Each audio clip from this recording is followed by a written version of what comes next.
All right, welcome to How to Write Good. I'm your host, Daniel Poppy. You can find out more about me at danielpoppy.com. You can check out The Ninth Hour on Amazon if you want to read that book, if you really want to. You can check out my, you can check out One Last Toast for Ebenezer Fleet. That is a serialized novel I'm putting out. I can't remember when the next one is going out, but the previous, I think it's chapter 6. On the bottom of chapter 6, it says when it's coming out. So listen to chapter 6, check the notes, and then you'll see.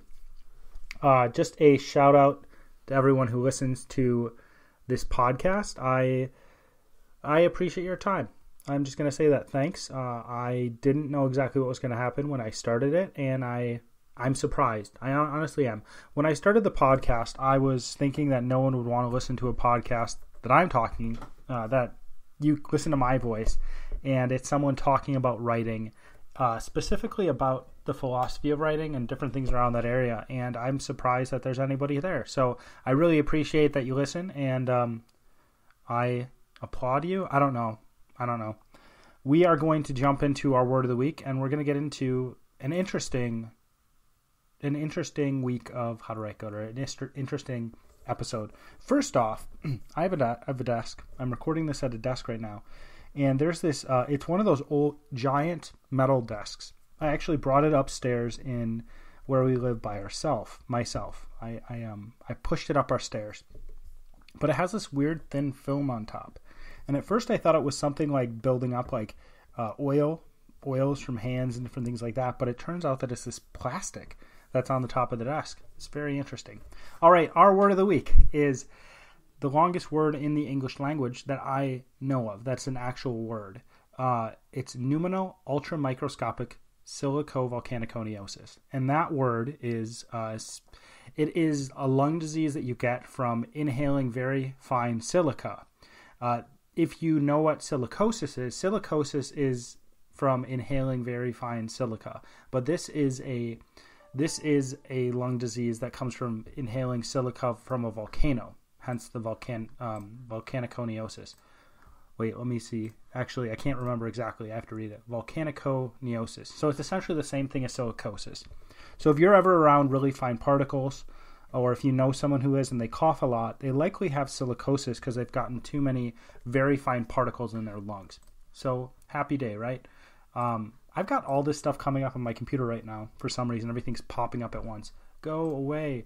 All right, so we're going to jump into just the bulk of this week's podcast episode, and I'm going to just be talking about how to start. Maybe it's not going to be giving you rules for how to start a book or a story, or maybe even a poem. I think any form of written art. I think this will help any form of written art, and I think it has the chance. I think there's a possibility that this could help any form of art as well. Okay. So, and I'm taking on the idea of how to start the beginning of a story, or how to start the opening. How do you open a story? How do you open maybe a poem? How do you open any type of story? Definitely, though. How do you open a song, perhaps? I don't know if this stretches to that area, but I think it might help. And I'm not going to get cliche with this and say, well, you're going to start a story in the same way you eat an elephant. And if you don't know what that is, you eat an elephant one bite at a time. So it's a good little adage / joke / whatever it is. I don't know what it is because it's not funny. But it's something. And people, that's how you write the book. And that's how I would say you approach pretty much all your writing is one bite at a time, one little piece at a time, because you can't hold 60,000 words in your mind all at once. You can't hold even 20,000 words in your mind all at once. I would say you can't hold 5,000 words in your mind all at once. Good luck.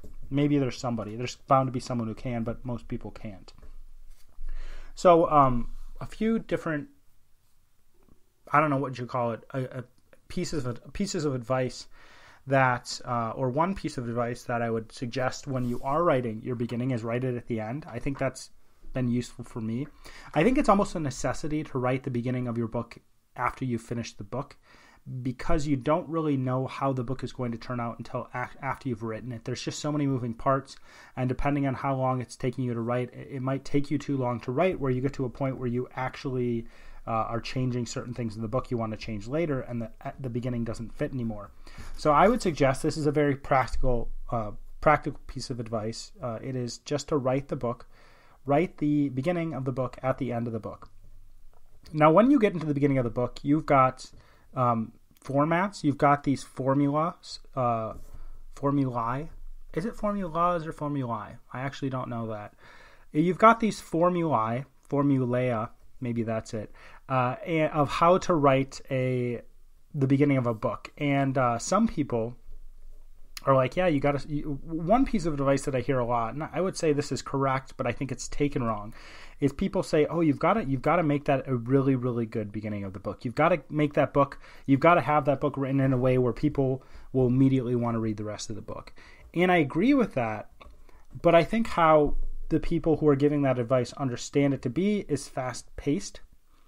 Maybe not. I'm sure not all of them are saying it that way, but a lot of times it's understood to mean something that jumps right into the book, and there's not a lot of exposition.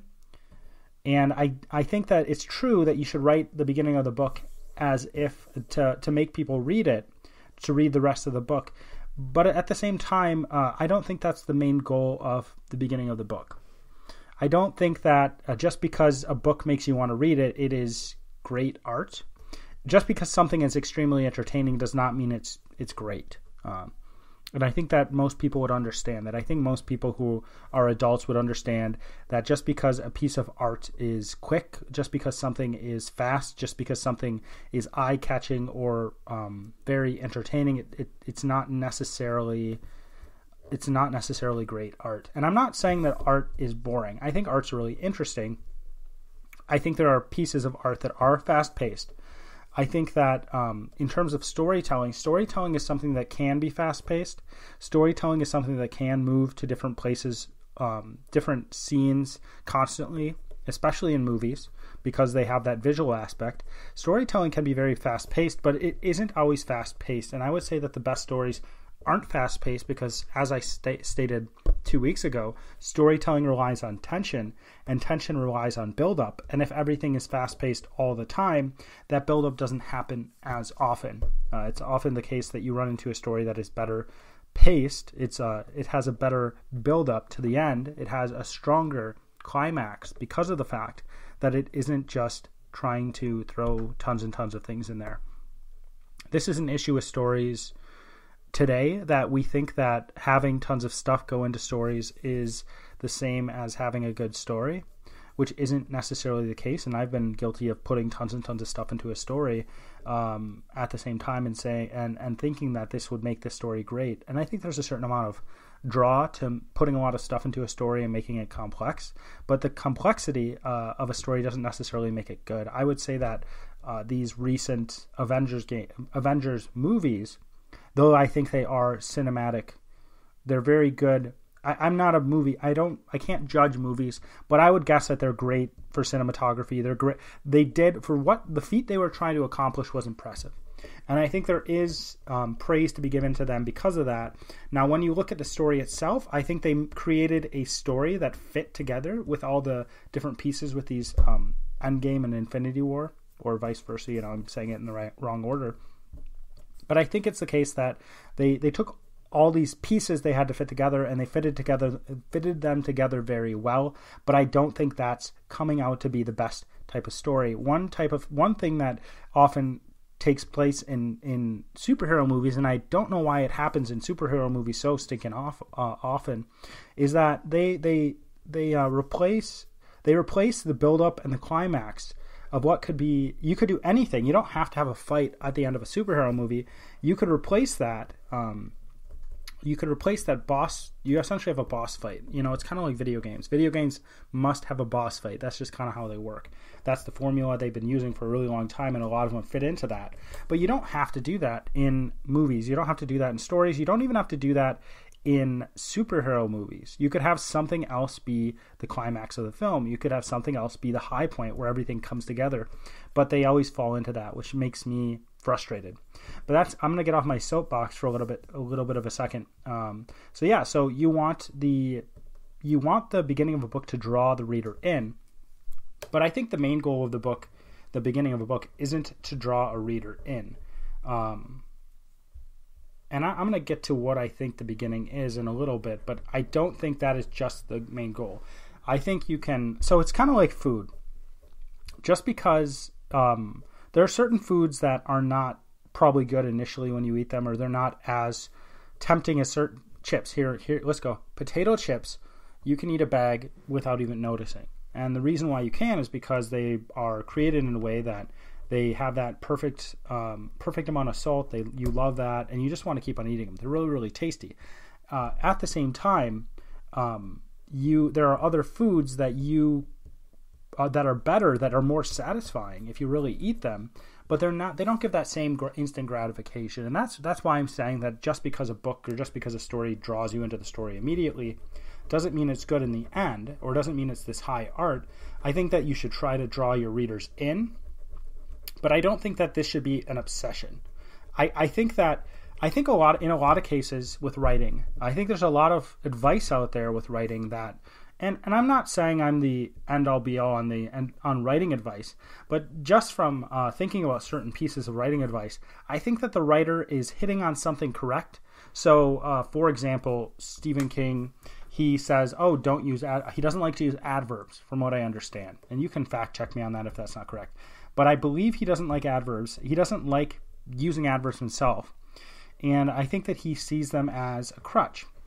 Now, I would agree that adverbs aren't the strongest words. Adverbs can oftentimes make writing weaker, just because when you add them. But when he approaches it that way, he gets rid of adverbs from his writing, and there might be a case within his writing where he should have used an adverb, or it would have been better, let's just say that, maybe not should have. It would have been better if he used an adverb instead of disregarding it and doing something else. It goes the same for specific rules in language that aren't really rules. For example, ending a sentence with a preposition. Ending a sentence with a preposition might not sound good when you are writing, and then you shouldn't end a sentence with a preposition. But since our writing is following language, since our grammar is dictated by how we actually speak, since that is the case, if it's the case that people actually end sentences with prepositions, and if that's going to make your writing flow better, if that's going to make your writing more natural, if that's going to make it so that it draws the person into the writing, it makes them think your thoughts after you in a better way, then I think that having the preposition at the end of the sentence would make more sense than not, because it might be the case that switching it up, I can't think of an example, but having the for which we were working rather than who we were working for, it might be the case that it's better to go with that preposition at the end. And there's a lot of different examples in writing. There's a lot of different pieces of advice in writing they are in the right direction. From what I see, they're in the right direction, but they go too far. It's just people have a tendency to go to the extremes instead of kind of figuring out more of a nuanced opinion. And I'm not saying these writers are. Maybe they're just doing it tongue-in-cheek, because certainly I think a lot of them were giving advice tongue-in-cheek because they just didn't understand what writing was, or they knew it was beyond them, which I'm not saying it's not beyond me to a certain degree, but I think there is advice you can give that points people in the right direction at the very least without going too far. But yeah, I think that's what happens in a lot of cases. And people say, oh yeah, you have that grabbing, that the beginning of your book should be grab you like crazy. It should be something that just catches the reader. And from a marketing perspective, yeah, you want a book that catches the reader. You want a book that grabs people and they can't put it down. That's the best kind of book you want if you want to sell your books. But is it the best kind of art? Or is that the way you should actually approach the beginning of a book? That's what I wonder. So it's often fast-paced. So I think that writers often fall into two categories when they write the beginning of their books. They write it fast-paced. They're in the middle of the action, or they have like this. They're painting a picture of what is going on, or they're painting a picture of the world. This is the exposition. They're setting up the scene. So I think that oftentimes we run into, you got to catch people, or you've got to set the scene. You've got to show people what this world is, or show people what this story is. And there is validity in both of those ideas, but I don't think it gets to the heart of what it is. So this is kind of why, I think, why beginnings become cliche. First, the reason why beginnings in stories become cliche is because cliche beginnings work. They've already been shown to work, and people like them. And there's going to be, and people always complain, this is cliche, but there's a reason. It's because it worked before, and it caught some people in specific ways. And I think you should try to, as I've stated before, try to find the essence of why something is a cliche, and go with that rather than the cliche itself. And so you think about the cliche itself, and then you write based off of that, but you write something different rather than just stating it. And cliches are easy to fall into, or specific. Within your writing, I'm sure you run into these phrases that you say over and over again that are just common phraseology in your culture. But yeah, so they become a cliche because the fast-paced or the painting the picture works. So you get all these books that start out in the same way.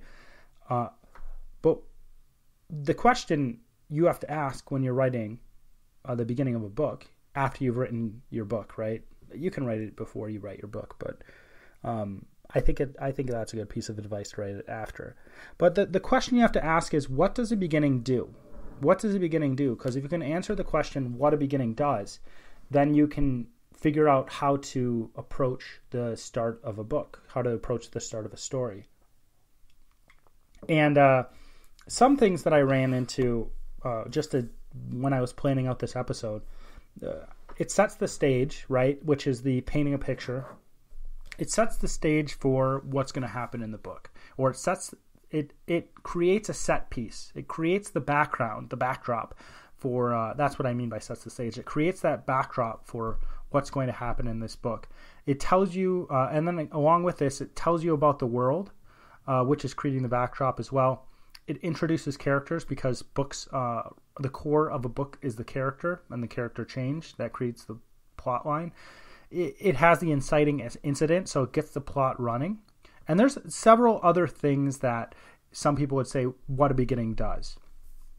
And I agree that the beginning of a book, so the first chapter, the first few chapters, should set the stage, right? It should give the people a picture of the world that they are able to use, or the picture of the story that they're able to use that will allow them to understand what's coming later.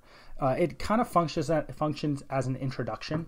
People often think, so here's a misconception about writing nonfiction, which I think is really annoying. And I was taught this way as well. So I'm going to teach you a different way for writing nonfiction. People think that when you write nonfiction, you are stating in the intro what you're going to tell people. And to a certain degree, it's correct, right? But the issue is that what the intro should really be used for, and this is I'm sticking with because I found it to be the best. If you figure out a best way to write an intro rather than this, if you figure out a better way to do an intro than this, then you can tell me. But this is the best way I found to do it. Intros are to give people information that allow them to understand the rest of the what do you call it? The rest of the nonfiction piece. Okay. And it could be the case that this is just giving background information. It could be the case that this is giving science, like this is giving other for a scientific paper. It's giving other papers that fit with this. I actually kind of developed this way of doing a nonfiction intro based on scientific papers, because scientific papers, what you do is you write out all the different research that has come before. And then you say, okay, so there's a gap in the research here, and this is why I'm writing about this. Well, what you're doing with this intro is you're kind of, in a way, justifying what's coming later. You're saying, oh, okay, so this is what's done before, this is what's been written before, this is what people are saying. And then you come to your thesis statement, and you're saying, well, this is what I think, and I'm going to explain why I think that based off of everything that comes after. And then I think that the conclusion of nonfiction is approached incorrectly as well, because I was always told as a kid and in college as well that the conclusion reiterates what you've already said. Now, I think the conclusion should reiterate what you've already said, but I think a conclusion goes beyond what you've already said. So a conclusion in nonfiction should really take what you are saying, and it should expand it out and be like, hey, these are some other questions that we need to ask. These are other things we have to deal with, yada yada yada, and it creates a groundwork for somebody to take that and do more stuff with it. But yeah, that's my intro stuff. So, I think nonfiction is similar. When you approach writing the beginning of a book, or when you approach writing the beginning of a chapter even, you can approach it similarly to the nonfiction. And I think that's what a lot of people do. And I think this is where this setting the stage type of thing comes in, where you paint a picture of the world, where you give the people who are reading a sandbox to play in. I think that people are drawing it from the natural, logical inclination to set that groundwork.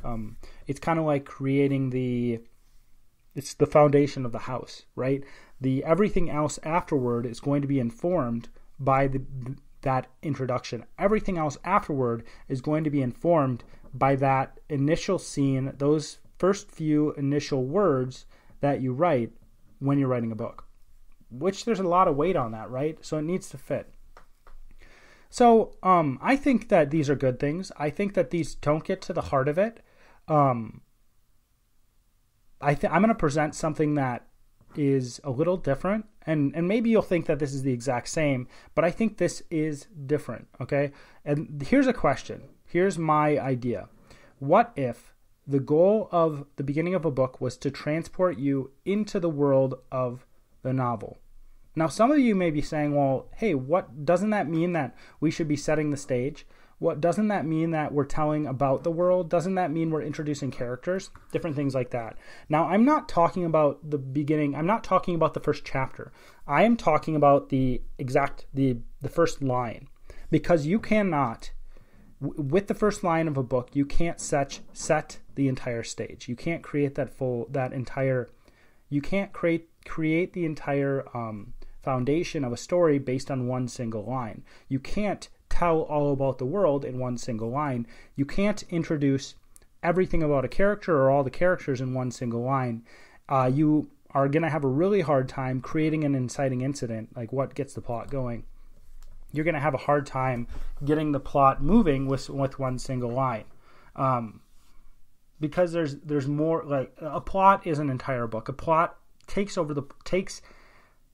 place over the entire stretch of a story. So I don't know if this is the best way to approach it. I just think this is a good way to approach it. And I think that we should always try to go back. We should always look at what advice people are giving us, even this advice. And I think we should check to see. We should try to extrapolate principles from that advice instead of just going with, oh, this advice is absolutely correct. It might be the case that they're wrong. It might be the case that their advice is actually incorrect, but they're hitting on something true. And that's what I'm trying to get to it. So with my advice, definitely don't take it as gospel truth. Really think about it. Maybe there's something good in this. Maybe there's something true in it. Maybe you're the one who's going to find the core of what I'm actually trying to do here, and I've just missed it or something like that.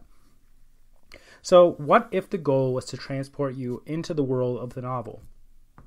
I think that's a pretty good way to approach. I think that's a pretty good way to approach the first line, or that beginning of the story, the first few lines maybe. But when you say, oh, how do you begin a novel, or how do you begin a story? Well, you figure out how to transport your reader into the world of the novel. That's very mystical, and what I would be saying if somebody told me that advice, I'd be saying, okay, but how do I do that? Right, maybe that's true. Maybe that's the best way to do it, but how am I going to be able to do that? Right, you're correct, but I have no idea how to get from here to there. This happens a lot with this kind of advice where people give it to you, and it's very abstract. People give you very abstract advice, and maybe I do actually. People give you really abstract advice, and they don't really start with basics. They start 5 steps above the basics. And I understand the frustration with that, because if you don't have the basics, then you're never going to get to where they are. You're never going to be able to understand their advice. So I'm going to bring in a caveat. Caviar. I'm going to bring, so what is the goal? What if the goal was to transport you into the world of the novel? I always go back to this idea that you are trying to make your readers think your thoughts after you. And now I don't know every little piece that allows you to do that. I think writing goes beyond our ability to understand it, because thinking goes beyond our ability to understand it. And writing is just thinking written down, essentially. There's probably more to it, but writing is thinking written down or something very close to that. Here's a question. If you want your reader to think your thoughts or experience, because I guess your experiences are your thoughts, right? If you want your reader to think thoughts after you or experience something after you, then you need to understand what makes you live more fully in that experience or that thought, or what makes you live more fully in this reality. Okay? Some people would answer, oh, what makes you live more fully? Pleasure or doing something I enjoy. But what about, there's always going to be times in your life that are rough. There's always going to be times in your life that are hard. And it might be the case that doing something you love makes you live more fully. But what actually makes you engage with the world when things are difficult, right? I guess that's what I'm getting at. So let's just say that you're trying to approach the writing of a book, and you're starting with the beginning, and you're like, oh, how do I start this? How am I gonna start this novel? Well, if you already have an idea in mind to start, then all you need to think about is, oh, how am I going to make people understand this in a way that I understand it best? Okay. And then some people might think, oh, that's a little mystical as well. We're going to keep on going. So when life sucks, what allows you to live more fully in life, or live in the moment? That's what we say oftentimes, is live in the moment instead of just getting caught up in your head or getting caught up in the future or the past or your worry. What I found to live in the moment is you slow down, you have time to think, and you have time to connect to other people. You see the little details in the world. Okay. You see the little details in the world. What people don't think about is that we as humans process very little of what we take in. Consciously process. I'm sure we process pretty much everything, but we consciously process very little of the information coming into our brains, which this is why I'm not as big of a fan of movies as writing, because with movies, there's so much stuff coming into your brain that you just do not process. And I don't think it's necessarily a bad thing, because I think there's a time and place for movies, but I just think that it doesn't engage you to the same level. If you really slow down in your life, if you really just take your time to live life, if you really allow yourself to live in the moment, you'll notice that you are, though you're processing little bits and pieces of the world, you are focusing on little details, right? You're processing little pieces of the world, therefore you're focusing on these little details of the world. We live in little details. If you step back from your thought process, if you really step back from your thought process, you try to give like a 50,000 mile view. That's a really high amount. 50-mile view, 25 miles up, and you look down at yourself and you think, and you just try to see how you go through life and process things. You probably realize that you focus on one thing at a time. Now, it might feel like you're focusing on tons, especially if you're being pulled in different directions, but really it's the case that you're focusing on one or very few things at a time, or a collection. What our brains do is if we have to focus on more than one thing, I think we block them together. We chunk them together to understand them better. So we can. So when you're looking at bicycle parts, then you're going to probably look at one bicycle part at a time. But if you're looking at a bicycle, you're looking at the whole entire bike. You've chunked those parts together to understand them as a bike. Okay, and I think we can take this idea that we have a very little scope. We have a very small vision. Our vision is, I think the how big it is. We see a very small amount. So when I'm looking at my computer screen, for example, I have this up in front of me, stuff outside my computer screen blurs, and I would say I've only got about a baseball, maybe a softball's worth of vision where I'm actually focused. And that's the same thing with your other senses too. You're not focused on every little thing that's going on in your mind, in your body or in your mind. You're not focused on every little thing going on around you. You're focused on one little thing at one little time. And I think that's where you need to start, right? And so what people do, and it goes back to the elephant advice actually, which is kind of funny. How do you eat an elephant? One bite at a time. What you should think of doing is, instead of having this huge idea of, oh, I'm going to have this happen and this happen, when you start a book, think of, okay, I am trying to convey this specific idea. I'm trying to convey an intellectual idea. I'm trying to convey an emotional idea. I'm trying to convey an action. I'm trying to convey what's going on in space. And I always say, go back to one little detail. I've said that in the past, maybe not in the same words, but go back to one little detail, because people are only capable of focusing on one or very few details at the same time and taking it in and understanding it. Okay.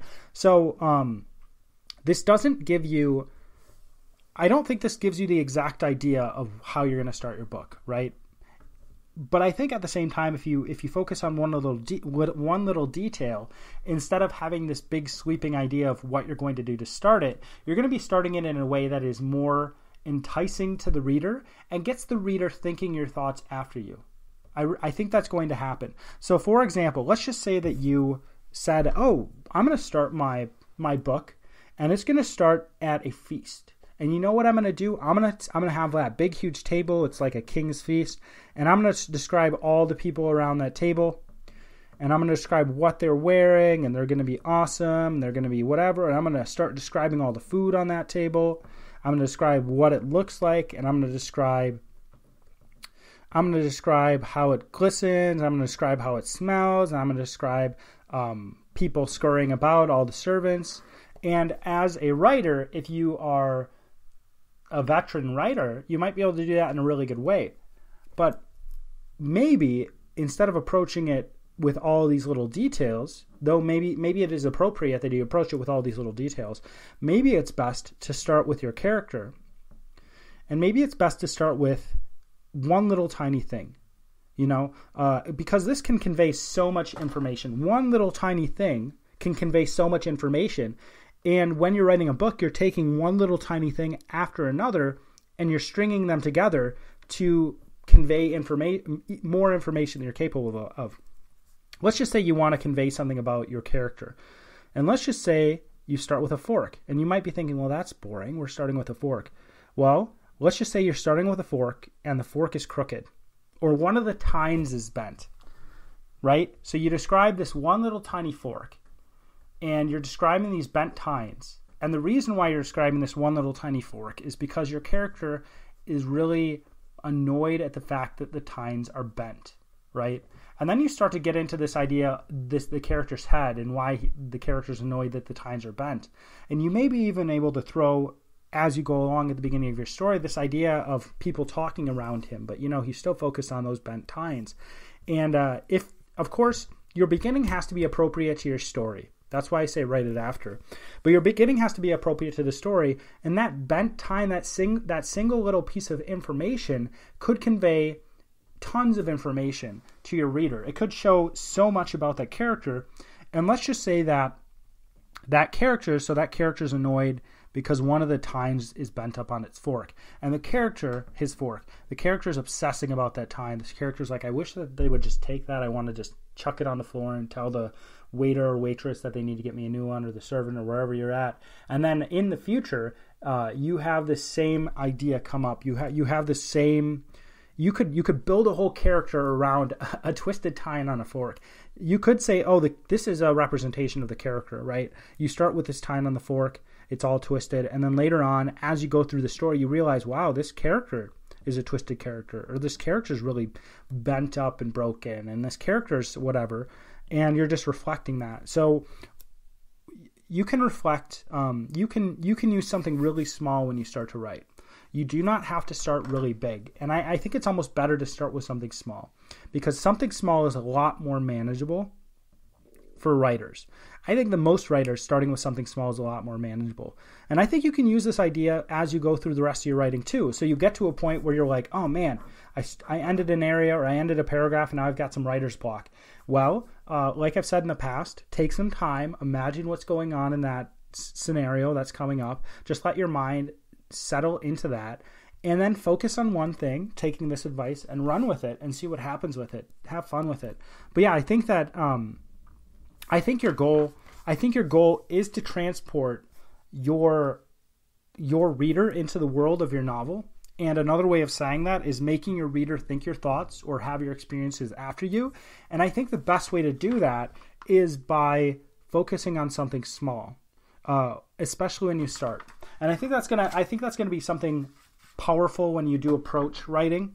I think it's gonna be something that lifts a weight off your back, because you're not carrying the whole novel. You're just carrying a fork.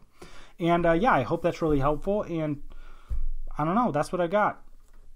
If you enjoy this podcast and would like to support me more, what I would ask you to do is that you go to iTunes and you leave a 5-star review. That is something that really, really helps me and helps push the podcast out to different people. And it's something that doesn't cost you much time at all. So if you would do that, I would really appreciate that. And I definitely appreciate everyone who listens to this podcast. If you ever listen to this podcast and you have questions or you have topics you would like me to cover, you can send those to me and I'll look them over and I'll see which ones I think I can cover intelligently. And if you just want to reach out for anything at all, you can do that as well. Thanks for your time. My name is Daniel Poppy, and as always, this is How to Write Good.